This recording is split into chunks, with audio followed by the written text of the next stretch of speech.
Naman po tayo ng laham or karne ba, na ilalagay ko lang siya sa oven tapos parang inihaw ba gano'n. Ilagyan ko lang ng ano yan, yung sibuyas, bawang, saka kamatis lalagyan. Ihaw lang yung kamatis saka bawang, sibuyas, gano'n. Yung sa ano, pangalan nito yung laham is nilagay ko lang dyan is asin saka paminta, saka olive oil. Katapos po niyan, ilalagay ko po siya sa oven. Tapos ito na, luto na po yung karne. Ito po, nagtira pa ako ng 4 para sa kaming dalawa ng kasama ko. Yun po. Ito, tapos na po siya.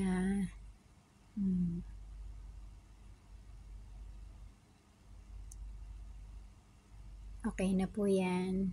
At saka meron naman pong ano, yung salad. Ito po yung salads. Ano lang po yan, simple lang. Ano lang yan, yung sibuyas, cucumber, saka kamatis. Tapos yung sauce lang, yung lemon, saka asin lang. Saka yung olive oil. Thanks for watching, mga kanana.